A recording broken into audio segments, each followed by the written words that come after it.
Learn no mistakes, learn no errors, learn no manipulation.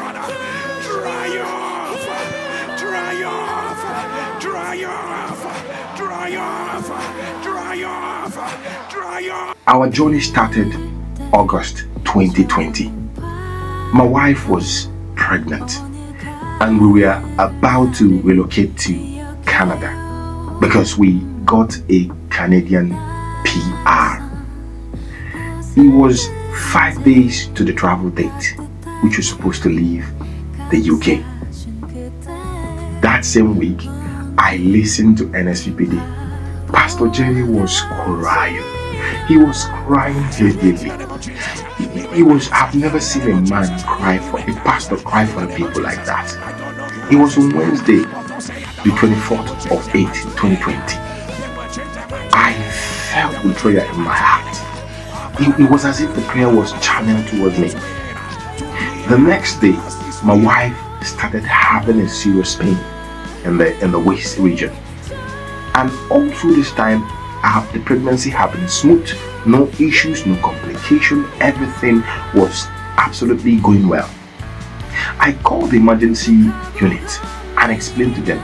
Well, they transferred me to the NHS hospital helpline because they felt it wasn't so much of an emergency, nobody's dying, and besides, you can't really go to the hospital at that time if you don't have an appointment because everywhere was shut.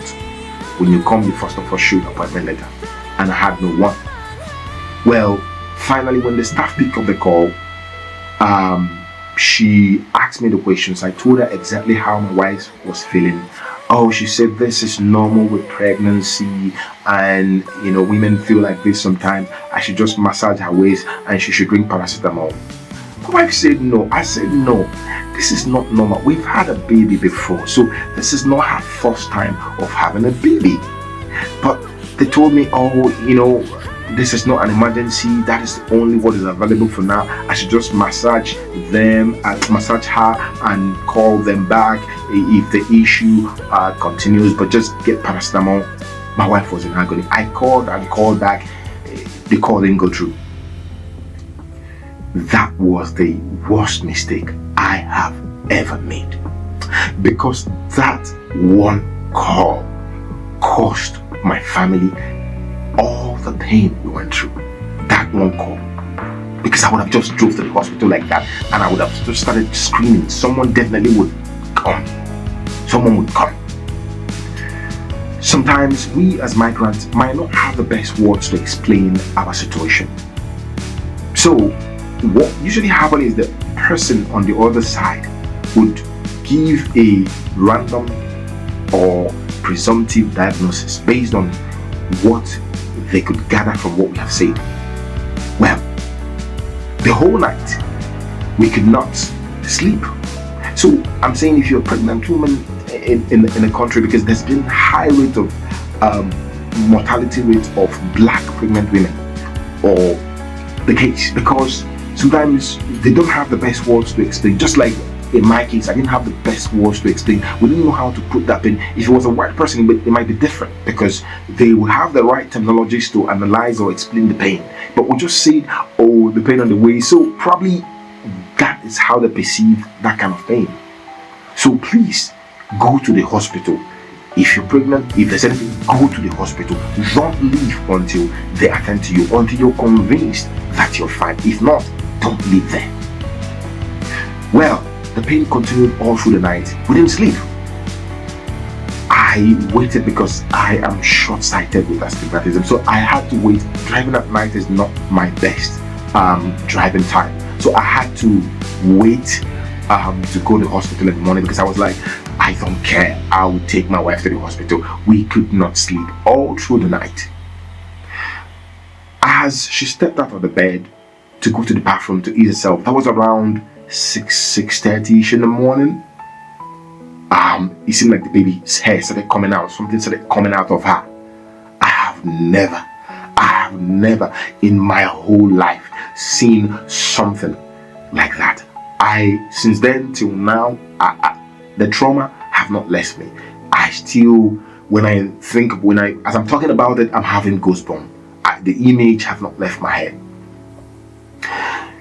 When I saw this, I didn't know what to do. I started calling on the phone. My wife was even the person telling me, okay, go do this, because I was lost. I kind of felt something, and I started praying on time. I begged God. That was when Pastor Jerry was praying, that prayer touched my heart, because I thought I would lose my wife. It was a horrible period for me. I wasn't even thinking about the baby. I wasn't even thinking about the child, because my wife was bleeding profusely. Blood was pumping. And we live at the 3rd floor. How can she get down to the ground floor? And I had to pack baby things. And my first baby is just 10 months. And they don't even allow any other person in the hospital. It has to be the person involved. And how? So you see, I was in a confused state. I just didn't know what to do. I was even trying to, okay, let's just get my wife, because she was losing so much blood that if something is not done, it's gonna be bad. It doesn't look good at all. Well, I drove. It was a bad experience, because driving with crying, I was missing roundabouts and everything, and we managed to get to the hospital by the grace of God. But Pastor Jerry have prayed that prayer, which have gone ahead of us. That prayer have gone ahead far, and that was why I felt that prayer in my heart. I felt it.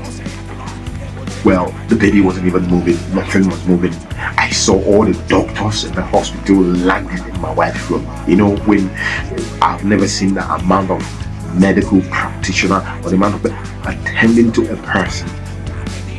They were speaking to themselves in tiny bits, whispering. I knew it wasn't good.